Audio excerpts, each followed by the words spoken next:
Bonsoir, chers amis, ou bonjour, tout dépend du moment auquel vous écouterez cette vidéo. Alors, j'ai découvert Marco Todeschini grâce à l'association du Point Zéro, dont Loris Piketty est notre président. J'ai écouté plusieurs conférences de Bruno Rocco, mais cela a été très long. Et comme c'est en italien, j'ai beaucoup peiné. Je pensais faire la traduction, mais cela s'avère fastidieux et très long. Alors même si ce que je vais vous raconter ce soir n'est pas aussi complet que ce que Rocco Bruno a dit de Marco Todeschini, je vais essayer de vous raconter sa vie et aussi ce qu'il a dit sur la théorie des apparences brièvement. Selon un site que j'ai cité sur le groupe Point Zéro en français. Voilà, je vais commencer l'histoire de Marco Todeschini. Marco Todeschini, scientifique électrique et brillant, est né à Valsecca, dans la province de Bergame, en 1899. À 15 ans, il commence à se consacrer à des études et des expériences qui durent plus de 30 ans. En 1921, il obtient son diplôme d'ingénieur à Turin et se spécialise plus tard dans diverses branches de la psychique et de la neurophysiologie.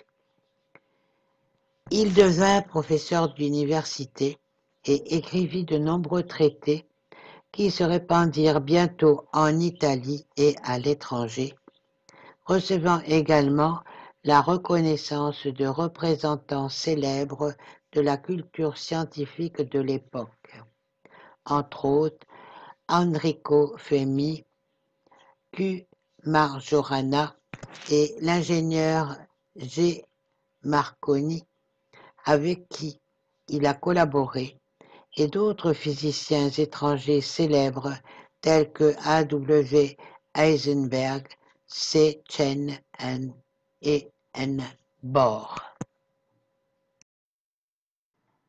Mis à part l'estime de ceux qui le reconnaissaient comme le génie, Todeschini est toujours resté en marge de la communauté scientifique et même aujourd'hui, ses textes ne sont pas étudiés dans les facultés universitaires de physique.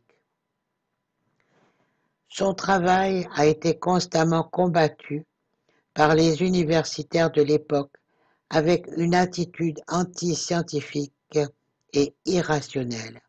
Mais cela n'a pas arrêté le travail de Todeschini qui, sans s'en soucier, a poursuivi ses études. Grâce à ses connaissances considérables dans divers domaines de la physique, de l'ingénierie et de la physiologie, il fonda une nouvelle science physique, la psychobiophysique, pour laquelle, malgré tout, il fut proposé pour le prix Nobel de physique en 1974. Todeschini a défini cette nouvelle science comme la science unitaire du troisième millénaire, car elle rassemblait la physique, la biologie et la psychologie. Le but de la psychobiophysique était en fait l'unification en soi de toutes les lois de la création, en partant de l'hypothèse que tous les mouvements de l'univers, de l'infiniment petit à l'infiniment grand, naissent d'un éther universel en mouvement tourbillonnant éternel, capable d'affecter à la fois la matière et tous les êtres vivants et leur esprit. La psychobiophysique se compose de 3 secteurs spécifiques qui interagissent les uns avec les autres. 1.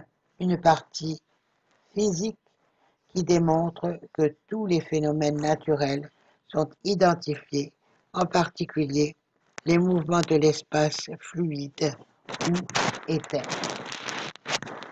2. Une partie biologique avec laquelle il est démontré comment les mouvements de l'espace fluide se cognant contre nos organes des sens produisent en eux des impulsions électriques qui, arrivant au cerveau, suscitent des sensations de lumière, de chaleur, de son, d'odeur dans le psychisme, d'électricité, de toucher, forcer, etc. 3. Une partie psychique où le psychisme est compris comme un acte de volonté qui utilise le système nerveux comme un simple outil qui fournit la démonstration scientifique de l'existence de l'âme humaine, du monde spirituel et de Dieu. Il a fait valoir que seule une théorie unifiée, reliant le vivant au non-vivant, était capable d'expliquer la structure réelle de l'univers, son but et le rôle de l'humanité dans celui-ci. C'est-à-dire qu'il a démontré comment la séparation dans les diverses branches de la science était à la base de l'ignorance de l'homme de la nature réelle de l'univers et de la vie en lui. Pour prouver sa théorie, Todeschini a réalisé des expériences et préparé des instruments qui l'utilisaient. Basant sa théorie sur l'existence de l'éther et se plaçant en contraste frappant avec les théories contemporaines d'Einstein sur la relativité, il a toujours été détesté par une grande partie de la communauté scientifique, mais a tout de même obtenu la reconnaissance de 25 académies et communautés scientifiques italiennes et étrangers, notamment français. Il a ainsi eu l'occasion d'exposer ses théories à plusieurs reprises dans des congrès scientifiques internationaux. En 1949, à Rome, il a participé au congrès international de physique présidé par le physicien E. Medi. Il a également fondé le Centre international de psychobiophysique, CIP, en Bergame. Todeschini, tout en étant en désaccord avec la théorie officielle du temps, en particulier avec la théorie de la relativité d'Einstein, n'a jamais commis l'erreur de se replier sur lui-même.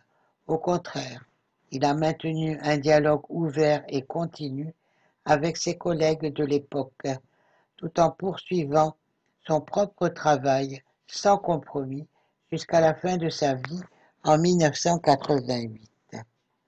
Il a écrit plus d'1 millier de publications et de livres, et son travail a été progressivement analysé et étudié par des centaines de chercheurs, malgré la dissidence habituelle et l'indifférence aveugle du monde universitaire,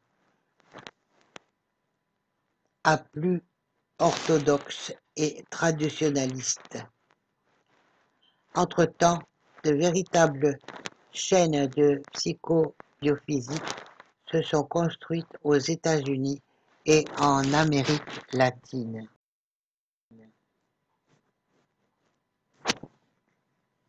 L'importance de la théorie révolutionnaire de Todeschini, qui se reflète également de nos jours dans les nombreuses découvertes qui ont été faites sur la nature de l'éther, ne peut plus passer inaperçue. Elle permet de s'interroger sur la vraie nature de l'univers et de l'homme lui-même, offrant de précieux éclairages sur la recherche désormais incontournable de sources d'énergie alternatives qui remplacent celles très polluantes, toujours utilisées aujourd'hui. Todeschini et son travail représentent ainsi un espoir de véritable changement et d'innovation pour le monde d'aujourd'hui et de demain. Apparence contre la relativité. Todeschini compare sa théorie à celle d'Einstein. Comment est-il possible que l'espace-temps vide, c'est-à-dire le néant, puisse se plier et puisse aussi offrir une résistance aux forces centrifuges que les corps en mouvement développent sur des trajectoires courbes? Comme il l'avait promis, le professeur Todeschini a accordé aujourd'hui la deuxième interview après celle publiée dans notre journal le 22 mai. Le sujet que vous avez traité, lui dit un correspondant, est tellement actuel et intéressant que le public le suit avec passion. En fait, nous avons reçu de nombreuses demandes pour continuer l'interview, pour clarifier la position scientifique d'Einstein envers la sienne.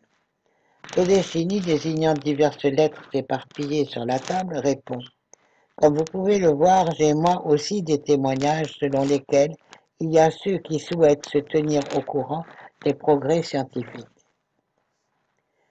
L'une de celles présentes reprend: si je comprends bien, l'expérience de Michelson et les autres expériences dites cruciales montrent que l'espace cosmique se comporte comme un fluide invisible dont les courants entraînent non seulement les corps célestes, mais aussi les ondes lumineuses. Sur la base des résultats de ces expériences cruciales, elle soutient donc un espace fluide, dynamique, tridimensionnel. Et avec les mouvements de cette substance unique et primordiale, elle explique tous les phénomènes physiques. À l'inverse, Einstein, contrairement à ses expériences cruciales, soutient un espace-temps à 4 dimensions, immobile, mais avec des courbures et des torsions particulières qui déterminent les phénomènes. Mais quelle que soit la validité de tel ou tel point de départ, quelle différence y a-t-il entre votre théorie et celle d'Einstein?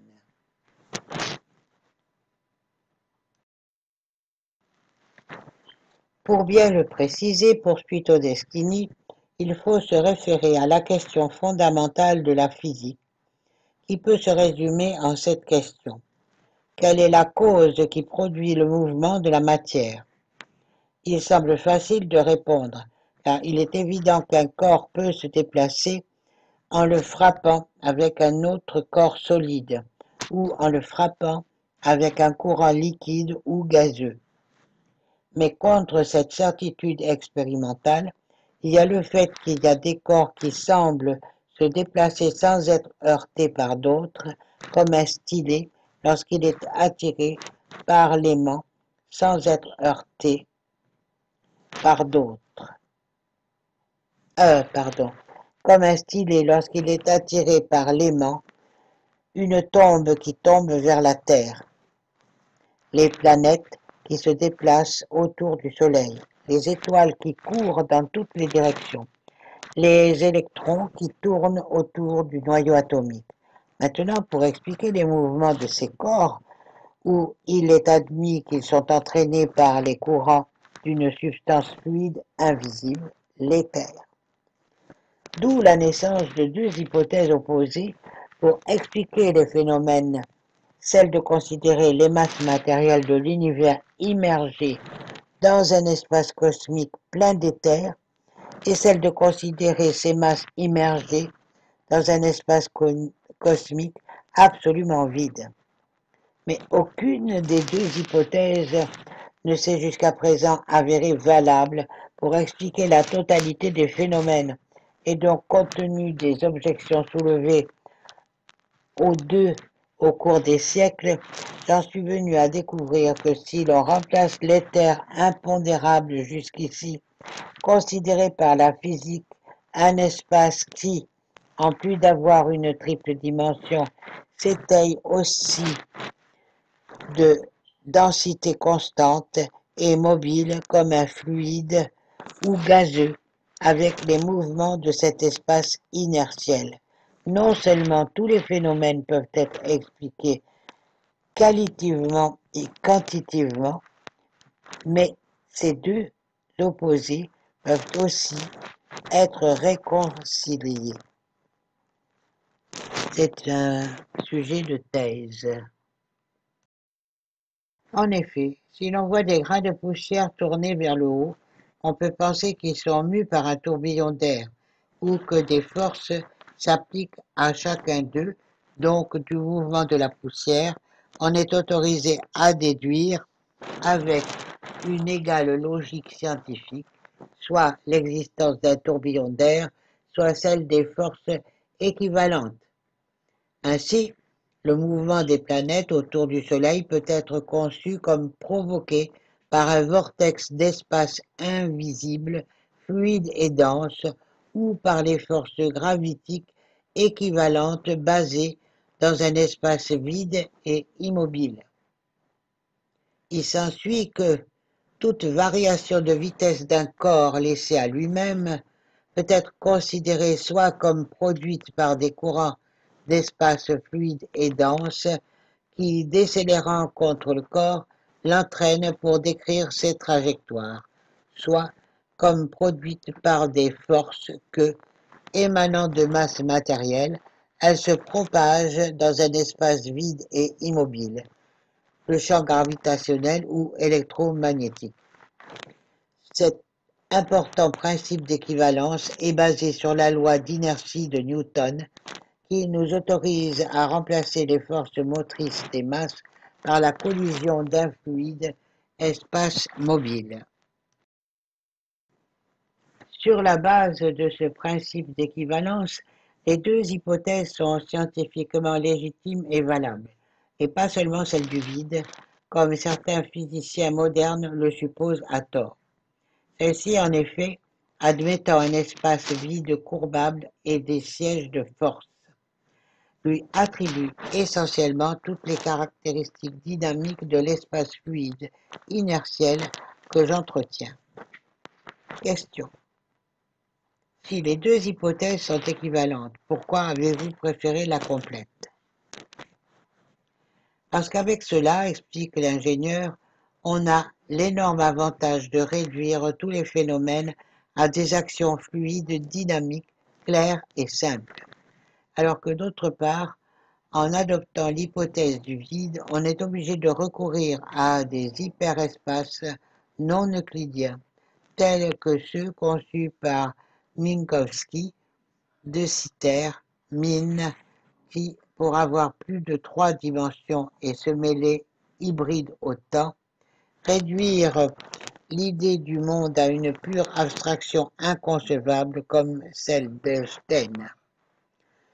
Sans compter que même avec de tels hyperespaces, il n'a pas été possible de révéler le mécanisme qui fait surgir la matière, qui fait surgir les forces du champ qui l'entoure, qui donne naissance aux différentes formes d'énergie ondulatoire, ce qui explique comment se sont transmises à distance, ni n'a-t-il été possible de découvrir la substance primordiale qui compose la matière, son champ et les différentes formes d'énergie rayonnante, ni unifier les lois. Toutes les découvertes et les unifications que vice-versa l'hypothèse de l'espace fluide réalise pleinement. Unification des champs. L'un des présents dit: est-il vrai que vous avez unifié les champs électromagnétiques et gravitiques avec seulement 5 équations, précédant Einstein de plusieurs années, comment comprendre son unification? C'est vrai, vous savez, que la matière se manifeste dans des systèmes abrégés allant de l'atome aux étoiles. Ces systèmes sont tous constitués d'une masse sphérique centrale tournant sur elle-même, autour de laquelle tournent d'autres masses sphériques planétaires à différentes distances. La structure des systèmes atomiques et astronomiques est donc similaire à l'intuition, suggère que les forces qui maintiennent leur masse ensemble devraient être de même nature, alors qu'à la place, il a été postulé jusqu'à présent que les électrons sont liés au noyau par des forces électriques colombiennes et que les planètes sont plutôt liées au Soleil par de mystérieuses forces de gravité newtoniennes.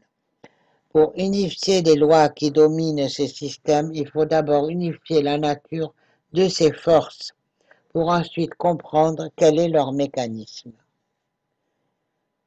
Nous commençons donc à voir comment le système atomique qui est à la base de toute matière peut être expliqué avec la dynamique spatiale. L'atome étant constitué par une sphère centrale de l'espace, noyau, qui tourne rapidement sur elle-même et entraîne par flottement l'espace fluide environnant, qui se déplace divisé en couches sphériques concentriques, qui assument une vitesse de rotation décroissante de celle du centre, avec un rayon plus petit au périphérique, avec un rayon plus grand où le mouvement s'éteint en raison d'un excès de friction par rapport à la force motrice centrale encore disponible. La surface sphérique où s'éteint le mouvement constitue donc le banc, la limite extérieure de l'atome, qui prend ainsi un volume bien déterminé. Les couches sphériques de l'espace en mouvement, comprises entre le noyau central et la surface extérieure du banc, constituent le champ énergétique de l'atome.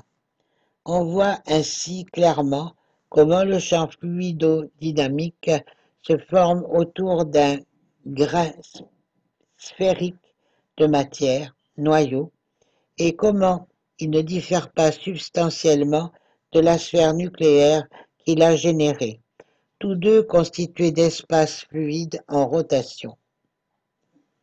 L'unification qualitative entre la matière et le champ est ainsi réalisée, une unification recherchée en vain par les physiciens jusqu'à présent. Les couches sphériques concentriques successives de l'espace fluide, ayant des vitesses de rotation différentes les unes des autres, engendrent entre elles, en se recroquevillant, la rotation de petites sphères de l'espace qui constituent les électrons, qui sont ainsi contraints de tourner autour du noyau central. Les électrons sont donc de petites sphères d'espace fluide qui, tournant autour de leur axe polaire et étant investis par le courant spatial circulaire du champ, sont les électrons autour du noyau. J'ai pu constater que la sphère centrale attirait la sphère périphérique avec une force inversement proportionnelle au carré de leur distance, en parfaite harmonie avec la loi de la gravitation universelle, avec laquelle deux fragments quelconques de matière sont attirés, et en parfaite cohérence avec la loi par laquelle deux masses électriques ou magnétiques sont attirées. La force d'attraction était fonction de la vitesse de rotation des sphères en regard et indépendante de leur masse. Ce dernier fait a été confirmé expérimentalement il y a 2 ans par le procédé que Fermi utilisait pour obtenir artificiellement des mésons à partir de l'atome de beryllium, procédé d'où résulte l'action de forces mystérieuses non attribuables à des masses gravitiques ou électromagnétiques, mais qui sont précisément la dynamique des fluides que j'ai prévue. À la fois avec les expériences susmentionnées et du traitement mathématique des champs tournants, j'ai pu déduire toutes les lois de Kepler. Cependant, il convient de noter que les trajectoires des planètes et des électrons ne sont elliptiques que si elles se rapportent au système mobile planétaire tournant autour du centre, tandis que, d'autre part, si elles se rapportent à la masse centrale, ce sont des courbes composées de deux branches opposées d'une spirale. Pourquoi les planètes bougent-elles? Même les corps en tombant sur Terre parcourent des spirales, si l'on prend en compte le mouvement de rotation de notre planète. En effet, pendant que le corps tombe vers la Terre, celui-ci tourne sur lui-même, et le point de chute se sera déplacé vers un autre point où le corps touche le sol. Étant donné que le corps reste toujours à la verticale au premier point qui passe dans la deuxième position, il faut convenir que compte tenu du mouvement de rotation de notre planète, le corps en tombant ne parcourt pas une ligne droite, mais une courbe qui, des calculs, aboutissent précisément à un univers en spirale. J'ai ainsi pu démontrer que les électrons qui tournent autour du noyau, les corps qui tombent vers la Terre, les satellites qui tournent autour de leur planète, les planètes qui tournent autour du Soleil, les étoiles qui tournent autour des amas astraux, tous se suivent en s'approchant ou en s'éloignant de leur centre d'attraction rétrospective.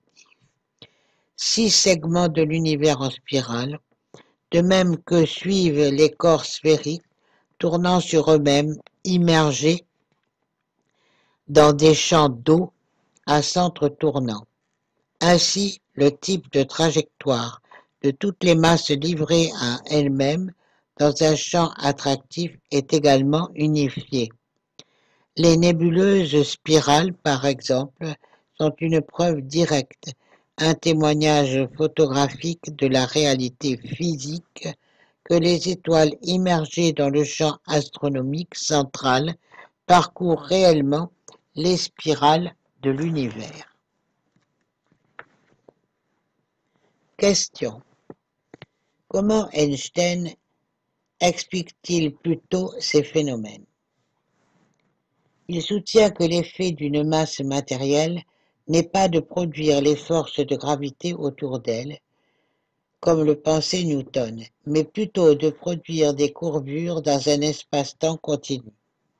La masse matérielle du Soleil aurait donc la propriété de produire des courbures elliptiques dans l'espace vide environnant qui servirait de piste aux planètes en mouvement.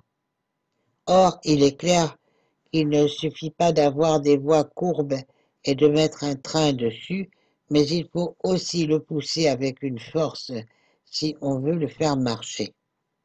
Or, Einstein exclut cette force car il suppose que les planètes et les étoiles possèdent déjà un mouvement indestructible, c'est-à-dire qu'elles ont une inertie perpétuelle inhérente. En fin de compte, Einstein soutient que les planètes bougent parce que, eh bien, elles bougent. Mais pensez-vous que c'est une explication? Les questions justifiées se posent alors. Comment est-il possible que l'espace-temps vide, c'est-à-dire le néant, puisse se plier et puisse aussi offrir une résistance aux forces centrifuges que les corps en mouvement développent sur des trajectoires courbes? Parce que la matière produit le champ et cela déforme l'espace. Qui a donné le mouvement aux masses célestes? Ni Einstein, ni ses partisans n'ont jamais répondu à ces questions. Avec ma théorie, d'autre part, il est clair comment la rotation de la masse sphérique du Soleil entraîne l'espace fluide environnant en mouvement, ce qui force à son tour les planètes à se rotorivolure autour de l'étoile. On comprend bien comment le mouvement de la masse centrale qui est lié et transmis aux planètes périphériques. Les forces qui déplacent la masse centrale, je déterminerai dans le prochain entretien, l'image des systèmes atomiques est astronomique, réside dans le remous du fleuve qui entraîne les bouchons flottants autour de son centre en révolution, comme s'il s'agissait de planètes, ou les entraîne vers le centre, comme s'il s'agissait de corps tombant vers la Terre. Question. Mais outre l'unification du mécanisme et des lois qui dominent la matière de l'atome aux étoiles, vous nous avez également parlé de l'unification des différentes formes d'énergie ondulatoire. Souhaitez-vous clarifier ce concept? L'ingénieur reprend. Si en faisant tourner une sphère sur elle-même, toujours dans un sens, un champ tournant à déplacement central se produit dans l'espace fluide, pour la même raison, si elle a au contraire un mouvement de rotation alternatif, tantôt dans un sens, tantôt au contraire, il provoque un champ tournant alternatif par frottement dans l'espace environnant. C'est ainsi que naissent les oscillations transversales de l'espace qui, par rapport à leurs fréquences différentes, lorsqu'elles frappent nos organes des sens, suscitent dans le psychisme des sensations de force alternées, électricité, chaleur, lumière, goût, odeur, etc.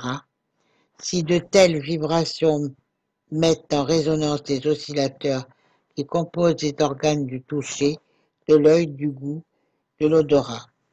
Cela revient fondamentalement à croire que les vibrations de l'espace, bien qu'elles puissent avoir des fréquences différentes, ne transmettent objectivement que les mouvements de l'espace, dépourvus de toute manifestation lumineuse, électrique, thermique, etc. Ainsi, de même que la matière et son champ se sont avérés être de simples mouvements rotatifs de l'espace, de même les diverses formes d'énergie ondulatoires ne sont que des mouvements vibrants de l'espace, sans aucune différence qualitative entre elles, sauf en fréquence. La grande importance de ceci réside dans le fait que la matière, son champ et son énergie rayonnante ne sont tous trois objectivement considérés que des mouvements de l'espace. Les bases de la psychobiophysique. Il a été dit, demande un journaliste, que sa théorie est beaucoup plus large et plus complète que celle d'Einstein, car elle envisage également des phénomènes biologiques et psychiques non pris en compte par ce scientifique. Pouvez-vous nous dire comment vous avez lié la physique à la biologie? Dans ma théorie des apparences, reprend le scientifique, j'ai montré que le mécanisme et l'essence intime des phénomènes suivants, matière, poids, masse, gravité, inertie, électricité, magnétisme, son, chaleur, lumière, odeur, le goût, les actions chimiques et astronomiques et les interactions entre ondes et corpuscules sont autant d'apparences d'une même réalité physique objective, le mouvement de l'espace. Les différentes sciences exactes sont ainsi unifiées en une seule, mère de toutes, la spatiodynamique, qui montre ainsi à l'importance de la mécanique universelle.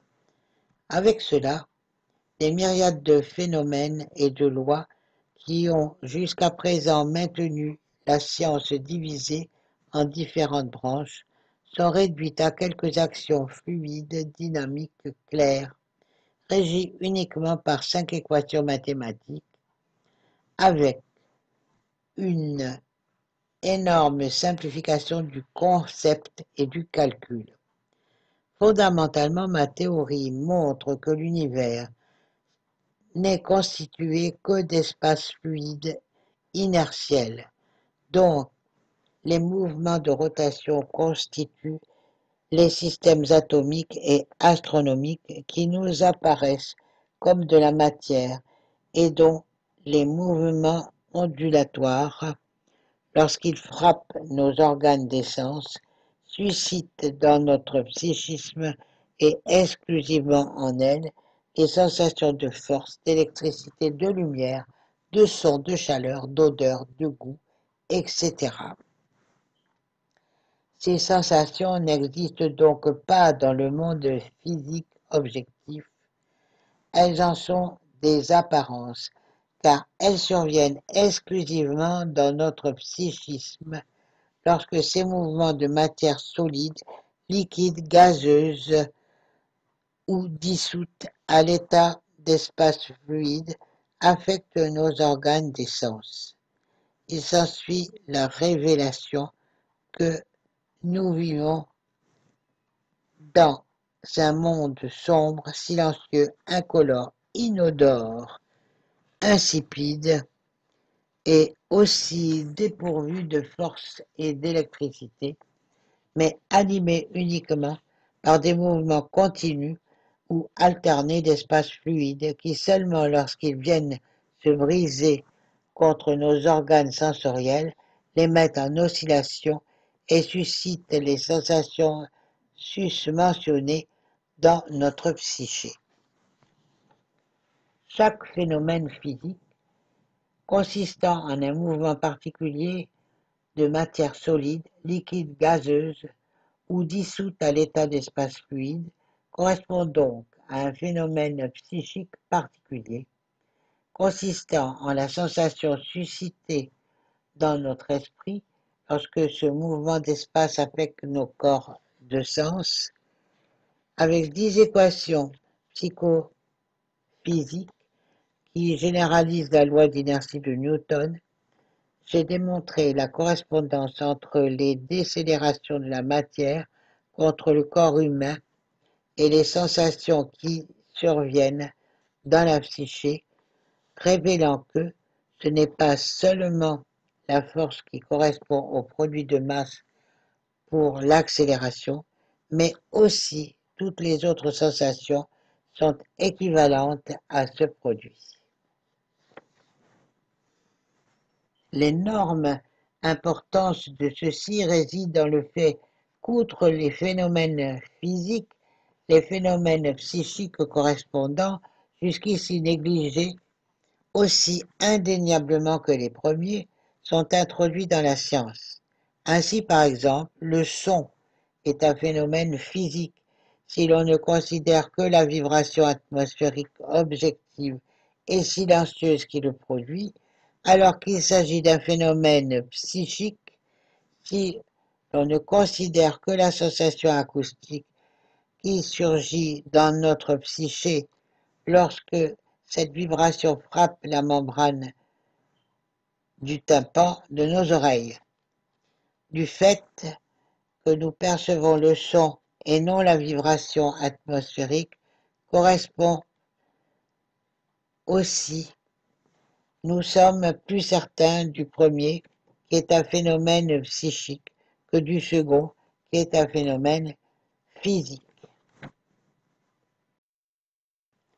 Contrairement à ce que l'on croyait jusqu'à présent, les phénomènes psychiques spirituels sont donc expérimentalement plus vérifiables que les phénomènes physiques. Mais avec cette conception de Galilée, toujours suivie par la science de ne vouloir considérer que les phénomènes physiques objectifs, excluant le sujet observateur, est inadéquate pour décrire la réalité et doit donc être élargie pour inclure les phénomènes spirituels qui surviennent dans ce sujet. Sinon, il y a le risque d'attribuer au phénomène physique, mouvement de l'espace, des qualités qu'ils n'ont pas, sensations, projetant ces derniers dans le monde objectif, alors qu'il s'agit au contraire de réalités psychiques exclusivement subjectives. En fait, les mouvements de matière qui entrent en collision avec nos corps et nous dénoncent des phénomènes physiques sont non seulement altérés dans leur intensité et leur fréquence par nos organes des sens, mais sont également transformés en phénomènes de nature spirituelle, sensations, par le psychisme qui perçoit et les évalue sous cette forme. Chaque phénomène est donc fonction de trois variables.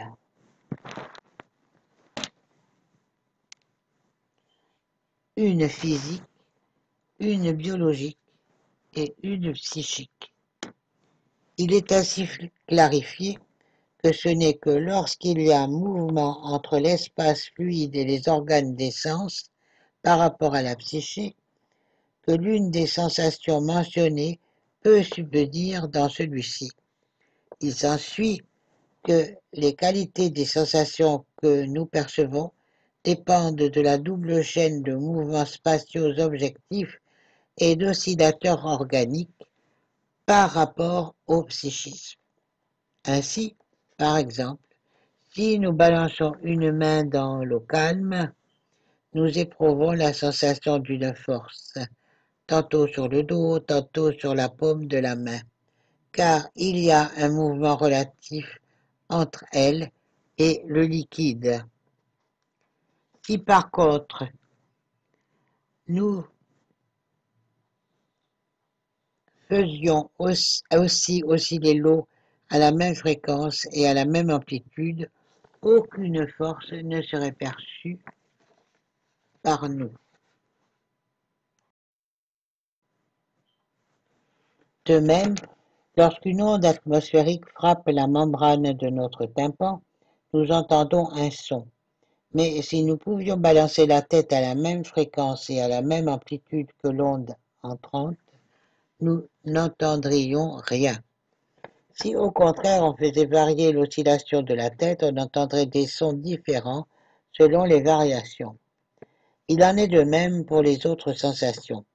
Les effets de la relativité des mouvements ne sont pas ceux de contracter les espaces et les temps pour laisser les phénomènes inchangés, comme le croit Einstein, mais vice-versa, ce sont ceux qui laissent les espaces et les temps inchangés et les modifient au contraire, modifient ces phénomènes, ou plutôt leur apparition en nous. Ma théorie est donc en parfait accord avec la relativité de Galilée, ne postulant aucun écart par rapport à elle-même aux grandes vitesses de la lumière, mais en tirant plutôt, c'est-à-dire des mouvements relatifs, entre les différentes portions de l'espace, l'explication de la physique objective, phénomènes et leurs lois, en tirant des mouvements relatifs de l'espace par rapport à l'observateur et qui se brisent réellement contre ses organes des sens, les apparences, les qualités, entre parenthèses sensations, avec lesquelles les phénomènes nous apparaissent. Les confirmations de ma théorie sont donc capturées dans les effets pertinents des mouvements spatiaux objectifs, c'est-à-dire dans un mouvement des électrons autour du noyau, dans les mouvements de tous les corps célestes et dans tous les autres phénomènes physiques provoqués par le déplacement dans l'espace, et peuvent aussi être vus dans les effets pertinents provoqués par les mouvements spatiaux qui se brisent contre l'observateur, c'est-à-dire dans la réalité des sensations correspondantes suscitées en nous. Ainsi le poids, les forces, la lumière, l'électricité, le son, la chaleur, le goût, l'odeur, etc. sont autant de confirmations de ma théorie qui ne nécessitent pas d'expérience spéciale et délicate pour être révélées. La théorie d'Einstein, en revanche, n'est pas tissée sur la relativité de Galilée, mais au contraire, elle se base et ne considère que les effets des contractions de l'espace et du temps qui découlent d'une hypothétique non-occurrence d'une telle relativité dans les transmissions lumineuses. Cette théorie est donc obligée de chercher ces confirmations, non pas dans des phénomènes tangibles pour tous, mais plutôt dans ces contradictions qui, même à haute vitesse de la lumière, sont si faibles qu'elles tombent dans le degré d'erreur instrumentale et d'observation, pour lesquelles toutes apparaissent encore aujourd'hui, autrement que avérées, et de toute façon, les phénomènes attribuables à de telles contractions ne peuvent s'expliquer qu'avec l'apparition de la relativité classique et non avec son invalidité, comme je l'ai démontré dans l'entretien précédent. Ainsi, il semble ironique, Einstein, qui était considéré comme le fondateur de la relativité, l'a au contraire totalement détruite dans les transmissions lumineuses et a ainsi détourné la pensée scientifique de la considération des effets subjectifs des mouvements matériels par rapport au corps humain. Regardons le concept selon lequel de la relativité des mouvements dérivent les sensations, les qualités apparentes des phénomènes. La relativité produit des apparences. La vraie fille de la relativité de Galilée est donc la solidarité dans la solidarité des apparences. Non, je reprends la phrase. La vraie fille de la relativité de Galilée est donc la théorie des apparences et non l'anti-relativité d'Einstein qui nie la mère et stérilise toutes ses possibilités de fécondité. Eh bien voilà, ici s'achève l'histoire de Marco Todeschini. Bien sûr, j'aurai certainement l'occasion de vous en reparler parce qu'il y aura très certainement d'autres conférences au niveau de l'association du point zéro et je vous en ferai part. Merci pour votre écoute et j'espère que cette information vous aura éclairé pour mieux comprendre l'éther, l'univers. Namasté. Merci pour votre écoute.